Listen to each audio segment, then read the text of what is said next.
There are only two viable ways to exist as a dental practice, and it's imperative that you choose one over the other.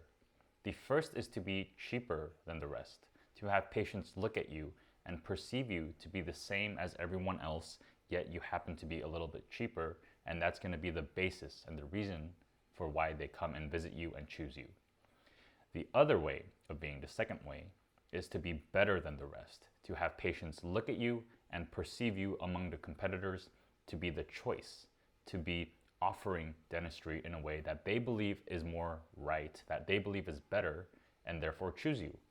And these are two very ways of being that will affect every other aspect of your business. And it's imperative that you choose one or the other because they are mutually exclusive. They can't exist in the same realm as each other.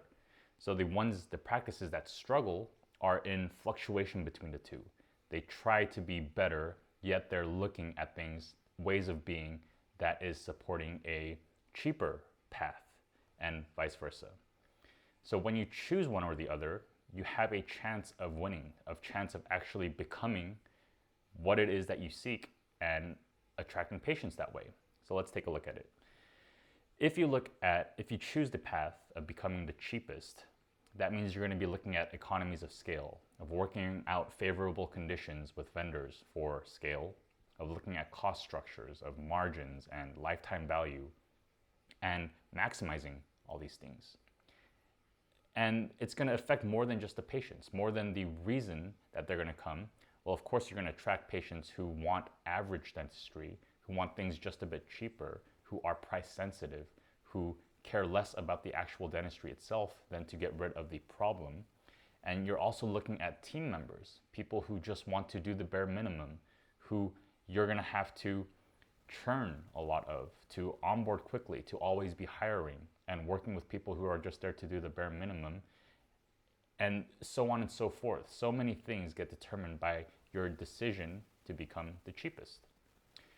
But when you at least commit to it, you have a chance of doing it.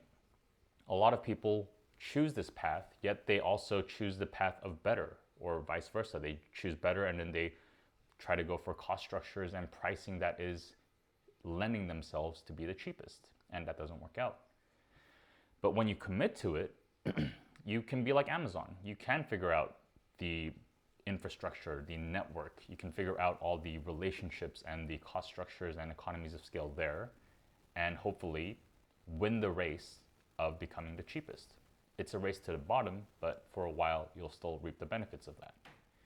The other path, the arguably better path, is to choose a path of becoming better.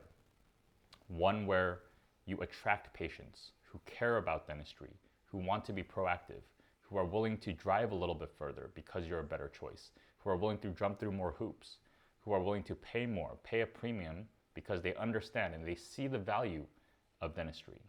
You're attracting two totally different audiences based on the path you choose. And you're also attracting different types of team members.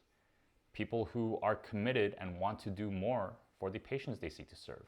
People who want a meaning or a sense of meaning and purpose in the work they do will be attracted when you choose a path of becoming better rather than a path of being cheaper.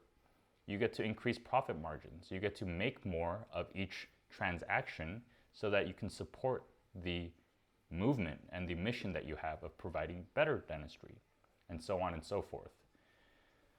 If you choose one and say that your prices are going to be the cheapest, if you choose to be better and say your prices are going to be cheapest, it can't support the better. It can't support team members who demand more of you, who demand more because they see the value of themselves as well and therefore want to be compensated as such. You can't do that if you're charging the same prices as everyone else. You have to start fully committing into one path or the other.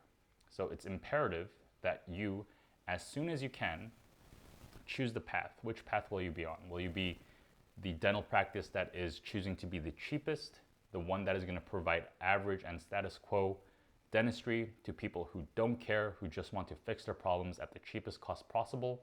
Or will you be the practice that is looking to serve people who care about health, who care about being proactive, who care about taking care of themselves, their health, their family, whatever it is, and are looking to invest more into that? Two totally different ways of being, commit to one or the other. They're both viable. But I would argue and I would urge you to choose the path of better, because there is more purpose, is more meaning. It's a better way, in my opinion, to exist. Of course, there's people who are going to choose cheaper because to them it means better. But if you're aligned with me, if you believe that better is the path forward, I have a couple of tips for you. I have a couple of things that I think could help you. So I have a course on this, on how to create a dental practice that is better for people. It's completely free. I'll put it in the description. Feel free to check it out. That's it for this one. I'll see you guys in the next one.